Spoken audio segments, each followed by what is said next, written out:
It was not long before the panic set in. By the time the gates had closed an hour earlier, Karen Abernathy was pacing back and forth in front of the main gate like a nervous animal, screaming into her Bluetooth headset and waving pieces of paper in the air as if they would summon help from above. Drinking coffee on my porch, I noticed a line of stopped cars along Willowbrook Lane, horns blaring in short, angry bursts that echoed off the iron I'd hammered into the ground with doctoring attention. And then the sheriff showed up. A county cruiser pulled up slow, dust swirling around its tires. Out stepped Sheriff Darnell, tall and broad, handlebar mustache, and that sort of patience you only get from working through rural nonsense for 30 years. He'd known my family longer than most folks in this town had known how to spell easement. Karen was on him in a flash, pulling him almost toward the gate, her voice squealing and high enough to chase birds out of the trees. I didn't hear every word she said, but the point was unmistakable. Unlawful detention, illegal roadblock, community at risk. Darnell just nodded, molasses slow, then gazed up at my porch and called me over. I walked over, coffee mug still warm in my hand. "Good morning, Jack," he said with a tip of his hat. "Good morning, Sheriff," I replied as cool as the air. Karen seemed about to burst a blood vessel. "This man has gated off an entire neighborhood. He strung it across a public street. You have to get him to open it up." "Now." Darnell didn't say anything right away, just stared at me, waiting. I handed him the folder I'd prepared. Easement documents, certified surveys, road closure filings, and legal notices all neatly tabbed and notarized. He flipped through them slowly, his mustache twitching as he read. "Well, I'll be damned," he muttered, then turned back to Karen. "Ma'am," he said, holding up the papers, "this road ain't public. Never was. It's on Mr. Miller's land. And as far as I can tell, he's well within his rights to do what he's done." Karen stood there, mouth open, papers fluttering in her hands, like they'd just learned they'd lost their magic. I just smiled, tipped my mug in the sheriff's direction, and said, "Thank you for dropping by, Darnell." The land had never legally been transferred to public use, and based on appearances, it was the HOA that had illegally put up a fence on my land first. "They're trespassing on his land," Darnell replied, calm. Karen glared at him. But, she stammered, her face red with rage. "No buts," Darnell replied. "You built a fence where it didn't belong. Jack's just reclaiming what's his. As long as emergency vehicles have access, he's well within his rights." Karen looked ready to explode. "You mean we're trapped in here?" she gasped. Darnell gave a shrug. "Looks that way. Maybe next time don't try to steal land that isn't yours." I doffed my hat and retreated back to my porch, freer than I had been in decades. At noon, desperation at the back of the house was in high operation. Mothers shouted through railings, trying to get children to school. Delivery people visited, saw the frenzy, and departed. Refuse collection did not show. Uber Eats suspended all orders. Electricians, plumbers, mobile veterinarians, none made even the effort. Bedlam spread far and wide. I watched a suited man fall off a ladder, trying to climb over the gate into a rose bush. Two women clutched shopping bags, arguing about who was supposed to have had a plan.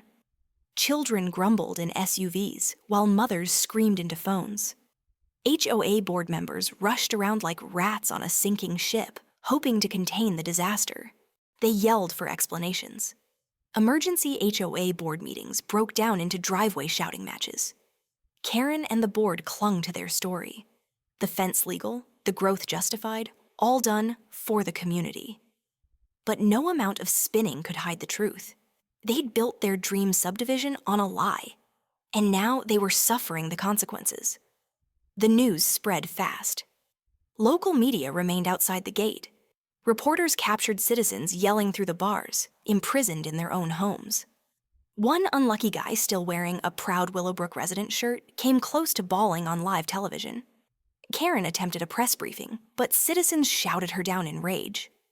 The HOA's golden image broke like glass. I made them rage for 3 days. 3 days off school. No work. Trash rotting in the sun. Packages not delivered. Folks at their wits' end. For 3 days, Willowbrook Estates was a hot, dry prison. On day 4, I posted a sign on the gate, in big letters. Terms of re-entry. Complete removal of all illegal HOA fencing, $75,000 in damages to Miller Ranch for trespass and vandalism. Complete dissolution of the Willowbrook Estates HOA board. Public written apology posted on both doors for 90 days. Future access only by paying easement fees. It was notarized, documented, legally served on both Karen and the county. There'd be no ducking responsibility. The board tried to bluff, threats of lawsuits and injunctions, but their lawyers recognized the evidence I had, realized their insurance would not cover this, and that their personal assets would be at risk. They caved. That evening, Karen came onto my porch, face scrunched in, manila folder clutched in her hand, with the other members of the remaining board. "We're willing to accept your terms," she gritted out between her teeth. I sat back in my chair and let the silence linger just long enough to make her jaw clench. "Good," I finally said. "I want that apology up by morning, and that fence down by the weekend." She whirled around, humiliated. I shouted back at her, "Oh, and Karen, next time you try to steal a man's possession, be certain he's smarter, nastier, and 10 times as obstinate as you." She did not say a word, just walked off, her high heels sinking into the earth she no longer possessed. The war was over. I had won. The fall of Willowbrook wasn't subtle. It was a grand crash, so sensational the whole county witnessed. News crews stood in line like vultures. Helicopters caught strings of McMansions ringed by their own gate. It was breathtaking. It was appropriate. By the second day, the first board member cracked. Martha Sims, the treasurer, appeared before the news cameras and publicly denounced Karen. She resigned on live Channel 5 and handed over a treasure trove of HOA meeting minutes, secret expansion plans, notes on coercing me into selling, and dubious vote records. Better than I could have dreamed. By day 4, real estate agents in chrome SUVs slipped in through the emergency gate, taking pictures of cracked sidewalks and weedy lawns. Listings flooded the web. Motivated seller, as is condition, priced to move. Translation, please God, take me away. But nobody was buying. House prices dropped, 30%, then 50%. Some families departed, leaving behind foreclosure notices and abandoned toys. The others were left behind to struggle under faded streetlights, screaming about whom to blame. Karen was the last to fall. She clawed her way at power, tried to form a new board, but manipulated the facts. But the residents were at the breaking point. They demanded she resign, or sue. She capitulated, sold her house for a loss, loaded her designer pillows and crystal into a U-Haul. Cameras rolled as she vacated quietly with no comment, hiding behind oversized sunglasses. She didn't even look back. I slowly reopened Miller Ranch. Slowly, piece by piece, Operation Iron Gate came crashing down, but only so much. I retained the perimeter fence, a monument, a warning. Where once flowers and brass plaques had greeted visitors down Willowbrook Lane, I erected my own signs, iron, hand-hammered by a blacksmith friend. Private property. Trespassers will be given the tour of a lifetime, and not the friendly kind. And below that, a second plaque, Miller Ranch, Est.